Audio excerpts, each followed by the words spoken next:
Lucky Akter, তাকে আমরা চিনি, বিখ্যাত বা পরবর্তীতে কুখ্যাত লাকি আক্তার। খোয়াব দেখছেন আরেকটা গণজাগরণ মঞ্চ তিনি তৈরি করবেন। খোয়াবই, পারবেন কি না পারবেন সেটা আমরা খুব ভালো মতো বুঝি, কিন্তু সেই ধরনের একটা পরিকল্পনা আসলে আমরা দেখতে পাই। আমরা খেয়াল করেছি গতকাল তিনি জ্বালাময়ী বক্তৃতা দিয়েছেন ধর্ষণ এবং নারী নির্যাতনের বিরুদ্ধে, ডক্টর ইউনূস সরকারের বিরুদ্ধে। তিনি খুবই সরব, আপনারা যে কেউ চাইলে তার ফেসবুকে ঢুকে দেখতে পারেন। আমি দীর্ঘ সময় ধরে চেক করলাম এবং একটা বিশেষ কারণে চেক করতে গিয়ে দেখি তিনি প্রতিদিন প্রচুর প্রচুর স্ট্যাটাস দেন, 5টা 7টা 10টা স্ট্যাটাসও আছে কোনো দিন। প্রচুর লিঙ্ক শেয়ার করছেন এবং বলা বাহুল্য সব কিছু আমাদের ডক্টর ইউনূস সরকারকে এবং ডক্টর ইউনূসকেও ব্যক্তিগতভাবে আক্রমণ করে সমালোচনা করে। করতেই পারেন যে কেউ, আমরাও অনেকে করছি, কেউ ইভেন সরকার গঠিত হওয়ার পরপর থেকে করছে, কিন্তু তারপর একটা কনটেক্সট থাকে তিনি আগে কি করতেন সেটা। ফলে আমাদের ডক্টর ইউনূস সরকার গঠিত হওয়ার ইমিডিয়েটলি পর থেকে সমালোচনা করা কিছু মানুষের আগের ট্র্যাক রেকর্ডে আমরা দেখেছি তারা শেখ হাসিনার বিরুদ্ধে অত্যন্ত সোচ্চার ছিলেন। সুতরাং এটাকে আমরা একটা পয়েন্ট অফ ভিউ থেকে দেখব, কারণ কনটেক্সট ম্যাটার্স। সো আমি আসলে ওনার ফেসবুকটা পুরোটা দেখতে চেষ্টা করেছিলাম তিনি জুলাই অগাস্টে কি ফেসবুক স্ট্যাটাস দিয়েছেন সেটা দেখার জন্য। ওনাকে আমি আসলে ফেসবুকে খুব একটা দেখিনি, জানি না উনি কী করেন। যদি আমি ফেসবুকে দেখলাম অনেকেই হয়তো তাকে ফলো করেছেন, উনি কী করেছেন জুলাই অগাস্টে আমি সেই জায়গাটায় যাব। তার আগে গতকালের ঘটনা নিয়ে আমরা খেয়াল করেছি ডক্টর ইউনূস আমাদের প্রধান উপদেষ্টার বাসভবন অভিমুখে একটা মিছিল করার চেষ্টা করা হয়েছিল একটা সংগঠনের পক্ষ থেকে, এবং আই অ্যাগ্রি যে পুলিশ একটা জায়গায় বেশি বল প্রয়োগ করেছে, কোনো সন্দেহ নেই। কিন্তু আমরা খেয়াল করব পুলিশের উপরেও আক্রমণ করা হয়েছে একেবারে উদ্দেশ্যপ্রণোদিতভাবে। তবে এটুকু আমাদের মনে রাখতে হবে, পুলিশের উপরে যদি আক্রমণ হয়ও, আমরা দেখলাম একজন পুলিশ অফিসার একজন নারী তার উপরে আক্রমণ করেছে প্রথম, অন্তত সেভাবেই যে ভিডিওটা আমার সামনে এসছে তাতে দেখলাম। তিনি পাল্টা ওই নারীকে আঘাত করছেন। আমাদের পুলিশকে আসলে এই ধরনের সিচুয়েশন ট্যাকল করার জন্য প্রস্তুত থাকতে হবে। পুলিশ আঘাত পেতে পারেন, কেউ তাকে আক্রমণ করতেও পারে, সেগুলো তারা কিভাবে হ্যান্ডেল করবেন। এবং যেখানে নারীরা উপস্থিত আছেন সেই জায়গায় যথেষ্ট পরিমাণ নারী পুলিশ কেন নেই আমি সেটাও অবাক হয়েছি। আমাদের অনেক নারীকে এই নারীরা চক্রান্ত করতে আসলেও কেউ এসেছেনও হয়তো, তাদেরকে তাদের সম্মান তাদের সম্ভ্রম সব কিছু এবং তার প্রতি ভায়োলেন্ট হওয়া, তার প্রতি যদি বল প্রয়োগ করতে হয় সেটা একজন নারী পুলিশের মাধ্যমে হবে, সেটা আমরা একেবারে কোনোরকম কোনো যদি কিন্তু ছাড়া চাই। সুতরাং প্রচুর নারী পুলিশের উপস্থিতি দরকার ছিল, কিন্তু আমরা দেখেছি মানে নারীরা পুরুষ পুলিশের হাতে নিগৃহীত হচ্ছেন, বল প্রয়োগের শিকার হচ্ছেন। বল প্রয়োগ লাগতে পারে, পুলিশ একটা বল প্রয়োগকারী প্রতিষ্ঠান, কিন্তু আমরা প্রায় যেটা বলি পুলিশকে প্রপোর্শনেটলি বল প্রয়োগ করতে পারতে হবে, লেজিটিমেটলি লিগাল লিবারাল বল প্রয়োগ করতে হবে, সেটাতে ডিসপ্রপোর্শনেট বল প্রয়োগ না করে ইললিগাল এবং ইললেজিটিমেট বল প্রয়োগ না করে সেটা যাতে হয়। সুতরাং গতদিনের ঘটনাটা পুলিশের ম্যাল হ্যান্ডলিং ছিল এবং বলা বাহুল্য ওখানে একটা কেওস তৈরির চেষ্টাও ছিল, কারণ পরবর্তীতে আমরা দেখেছি লাকি আক্তার জ্বালাময়ী ভাষণ দিচ্ছেন, মানে কি বিভৎসতা ঘটে গেছে। একমত আমরা এটা একটা জায়গায় সবাই কম বেশি একমত আছি, দেশের আইনশৃঙ্খলার অবস্থা ভালো না, নারীদের নিরাপত্তা নিয়ে প্রশ্ন এসছে। যদিও 8 বছরের কেউ ধর্ষিত হয়েছে বাংলাদেশে, 8 না 8ও অনেক বেশি বয়স ধর্ষিত হওয়ার পক্ষে। বাংলাদেশে 4 বছরের 3 বছরের 5 বছরের শিশু ধর্ষিত হয়েছে, মারা গেছে। শেখ হাসিনার সময়ও প্রচুর ছিল, সব সময় ছিল। কিন্তু এখন একটা সোকল্ড মুভমেন্টের চেষ্টা হচ্ছে বলেই বলছি। নাগরিকরা প্রতিবাদ করবেন, করতেই চাই, কিন্তু যখন লাকি আক্তাররা নামেন তখন এই প্রশ্ন আসতে পারে, কারণ এই লাকি আক্তার গণজাগরণ মঞ্চের অন্যতম অ্যাক্টিভিস্ট হয়ে আওয়ামী লীগ এবং ভারতের পারপাস সার্ভ করেছিলেন। শুরুতে কারো কনফিউশন ছিল, থাকলেও খুব অল্প সময়ের মধ্যে মানুষ বুঝে গিয়েছিলেন। রীতিমতো বিরিয়ানি খাইয়ে দেশের সবচেয়ে গুরুত্বপূর্ণ 2টো হসপিটালের মোড় বন্ধ করে রেখে দিনের পর দিন সরকারি পেট্রোনাইজড মুভমেন্ট ছিল এটা, এবং এর উদ্দেশ্য এটার মাধ্যমে এটার জায়গা থেকে আওয়ামী লীগ তার তখনকার ফ্যাসিবাদী ব্যবস্থাটাকে জারি রাখার স্টেপ নিয়েছিল। আমি বহুবার বলেছি, একটু যোগ করে রাখি, 14 মানে গণজাগরণ মঞ্চের পর 18 পর্যন্ত আওয়ামী লীগকে এক ধরনের ফ্যাসিস্ট দল বলা যেতে পারে। তার কিছু ফ্যাসিস্ট ইডিওলজিক্যাল ন্যারেটিভ দিয়ে মানুষকে তারা এনগেজ করতে পেরেছিল। 18 পর থেকে এটা আটারলি একটা মাফিয়া রেজিম হয়ে গেছে, এটার ফ্যাসিস্ট ট্যাসিস্ট না। যাই হোক, সেই লাকি আক্তার মাঠে নেমেছেন। লাকি আক্তার কী করছেন আসলে, আমি তার ফেসবুকে ঢুকেছিলাম, যেখানে অসংখ্য স্ট্যাটাস, এগুলোর নিচে স্ক্রল করাই কঠিন হচ্ছিল। প্রতিদিন তিনি এত কিছু লিখছেন, এত কিছু বলছেন, বিদ্রুপ তুচ্ছতাচ্ছিল্য আমাদের প্রধান উপদেষ্টাকে, উপদেষ্টাদেরকে করছেন, প্রতিটা মন্তব্য ধরে ধরে লিঙ্ক শেয়ার করছেন, যে কেউ গিয়ে দেখে আসতে পারেন। তো আমার কৌতূহল ছিল তিনি জুলাইতে কী করছিলেন। জুলাই মাসে মানে ওনার 29 জুন একটা স্ট্যাটাস ছিল, তিনি একটা কর্মসূচিতে গেছেন কোনো একটা জেলায়। এরপর জুলাই 11-তে, 29 জুনের পর জুলাই 11, মানে এখন উনি প্রতিদিন 5, 7টা 10টা স্ট্যাটাস দেন, তখন উনি জুলাই 11-তে এটা ওনার স্ট্যাটাস না, একজন তাকে নিয়ে স্ট্যাটাস দিয়ে হাসাহাসি করছেন। মানে কেউ একজন লিখেছিলেন, শাহবাগে যোগ দিবি কখন? তখন 11 জুলাই আমাদের স্টুডেন্টরা রাস্তায় নেমেছে কোটা বিরোধী আন্দোলনে, শাহবাগে বসছে তারা। লাকি আক্তার ফাজলামো করছেন, শাহবাগ দিয়ে একটা যোগ চিহ্ন, মানে উনি শাহবাগে যোগ দিয়েছেন। এটা ফাজলামোর বিষয় লাকি আক্তারের কাছে। 11 তারিখে ওনার স্ট্যাটাস না, উনি 29 তারিখ স্ট্যাটাস দিয়েছিলেন।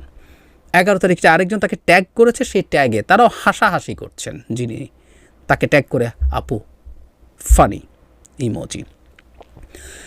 জুলাই 15-তে ঢাকা ইউনিভার্সিটিতে পেটানো হলো, আমাদের বোনদেরকে কি বিভৎসভাবে পেটানো হয়েছে, রক্তাক্ত করা হয়েছে আমরা দেখেছি।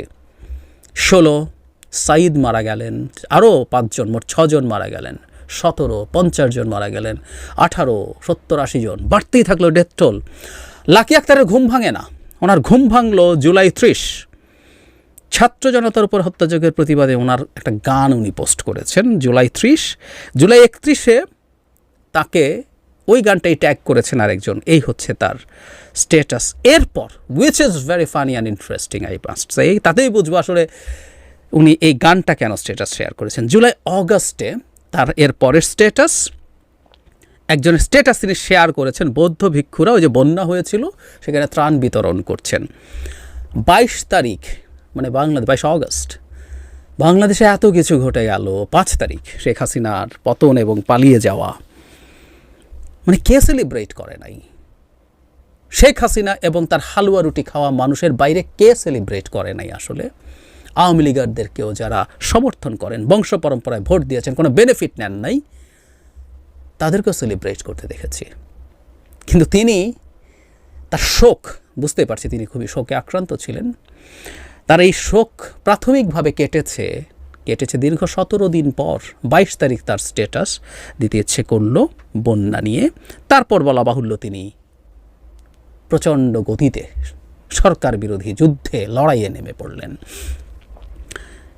লাকি আক্তার একজন বর্বর, আমি বর্বর শব্দটা আসলে জেনে শুনে বলছি, আমি ইদানিং বলছি একটা কথা, যে বর্বর শেখ হাসিনাকে যারা সমর্থন করেন, মানে আওয়ামী লীগকেও পরবর্তীতে অন্য কারো নেতৃত্ব হলে করলেও করতে পারেন, সবাইকে বিদ্যমান যে দলগুলো আছে সেগুলো করতে হবে না, ভিন্ন মতাদর্শ ভিন্ন মতামত থাকতে পারে, ওনার তো নিজেরই একটা দল আছে। এই লাকি আক্তারদের জন্যই আসলে এই দলটা, তাদের দলটা আওয়ামী লীগের সহযোগী কিনা এসব প্রশ্ন অনেকে করেন, ওদের বি টিম কিনা এসব প্রশ্ন অনেকেই করেন জাস্ট বিকজ অফ দিস। 31 তারিখ বা 30 তারিখ তিনি যে গান শেয়ার করেছেন, মৃদু প্রতিবাদ, উনি হয়তো ভাবেননি তার আপা পতন হবে এবং তার আপাকে দেশ থেকে পালাতে হবে, ফলে উনি বাকরুদ্ধ হয়ে গেছেন এবং সেই পর্যন্ত উনি বাকরুদ্ধই ছিলেন। 17 দিন লেগেছে বাকরুদ্ধতা থেকে বেরিয়ে আসে। এরপর তিনি আবার এমনই ভোকাল হলেন এবং এখন রীতিমতো রাস্তায় নেমে গেছেন সরকারকে বিপদে ফেলতে। ধারণা করি বা আমরা অনেকেই বুঝতে পারি রাইটলি, তিনি চাইছেন আসলে এই অজুহাতে আবার রাস্তায় কোনো কিছু তৈরি করা যায় কি না। পিওরলি আওয়ামী এবং ভারতীয় চক্রান্ত নিয়ে মাঠে নেমেছেন লাকি আক্তার, তার সাথে আরও কেউ কেউ আছে। আমি বলছি না অপরাপর যারা এই মুভমেন্টে আছেন তারা তাই সেই কারণে আছেন, নো, সরকারের ব্যর্থতা আছে, চরম ব্যর্থতা আছে। ইভেন এই রেপের ঘটনার চাইতেও বড় ব্যর্থতা আছে, কারণ রেপে যারা ভিকটিম আছে তাদেরকে যারা আসামি আছেন, অভিযুক্ত আছেন, তাদেরকে গ্রেফতার করা হয়েছে, ভিকটিমের জন্য সর্বোচ্চ চিকিৎসার ব্যবস্থা করা হয়েছে। এখানে তো সরকারের ব্যবস্থা নিতে কোনো রকম কোনো কার্পণ্য নেই। এটা তো এই না যে বাংলাদেশের ইতিহাসে প্রথম এত ছোট একটা কন্যা শিশু ধর্ষণের শিকার হয়েছেন না। সো সরকার তো এখানে স্টেপ নিচ্ছে, বরং সরকারের অনেক অন্যান্য জায়গায় নারীর প্রতি কিছু ঘটনা, এই যে ওড়না নিয়ে যে ঘটনাটা ঘটেছে, স্মোকিং নিয়ে যেটা ঘটেছে, এগুলোতে সরকারের নানান রকম রিলাক্টেন্স আছে। এবং ওটা সহ যাবতীয় নির্যাতন নিয়ে যে নারীরা বা পুরুষরা মাঠে নেমেছেন তাদের প্রতি আমরা শ্রদ্ধা রাখি এবং আমরা অবশ্যই মনে করি মানুষ এগুলো নিয়ে মাঠে থাকতে পারে, কিন্তু লাকি আক্তাররা না। যে মানুষটা আওয়ামী লীগের সময়, আওয়ামী লীগের এই বিভৎসতম বর্বরতার সময় যে দুটো লাইন লেখে নাই, তার কোনো অধিকারই নাই বাংলাদেশে এখন সরকারের কি করছে না করছে সেটা নিয়ে কথা বলার। Full stop. কে যখন বলতে আসে আমরা খুব ভালোভাবে বুঝতে পারি এটা এজেন্ডা নিয়ে আসা, ঠিক সেই গণজাগরণ মঞ্চের মতো আওয়ামী লীগ এবং ভারতের এজেন্ডা নিয়ে মাঠে নেমেছেন। এটা দেখা সুখের যে এই মুভমেন্টে, এই নারীদের প্রতি অত্যাচার নির্যাতনের মুভমেন্টে থাকা অনেকেই লাকি আক্তারের সম্পৃক্ততাকে ডিনাউন্স করছেন। আমি আশা করি, আমি বিশ্বাস করি এদেরকে মাঠে যদি আর দেখা যায় সেটা আসলে এই আন্দোলনকে পুরোপুরি প্রশ্নবিদ্ধ করবে, এবং সেটা করার জন্যই এই ভিড়ের মধ্যে থেকেই ঘটনা ঘটানোর জন্য তিনি নেমেছেন। লাকি আক্তারদেরকে আমাদের প্রতিরোধ করতে হবে, অন্তত মানুষ যাতে তাদেরকে চিনে রাখে। রাস্তায় নামলেও এবং আমাদের পুলিশকেও বা অন্যান্য সবাইকেও সতর্ক থাকতে হবে, তারা কোনো না কোনো ফর্মে স্যাবোটাজ করতে নামছেন। তারা চাইছেন কোনো একটা সমস্যা তৈরি হোক, যে সমস্যাটা তারা বেচবেন ভারতীয় পত্রিকাগুলোর কাছে, তারা সেগুলো সারা পৃথিবীতে বেচার চেষ্টা করবেন যে বাংলাদেশে এটা হচ্ছে। এবং আমি মনে করি এই লাকি আক্তার সহ তার সাথে থাকা যারা আওয়ামী লীগের সময় একেবারে নিশ্চুপ ছিলেন, এখন ভীষণ সরব, তাদের প্রতি খোঁজ খবর রাখা, তাদের প্রতি নজরদারি রাখা, তাদেরকে বোঝার চেষ্টা করা তারা আসলে কি করতে চাইছেন। প্রত্যেকের অধিকারের পক্ষে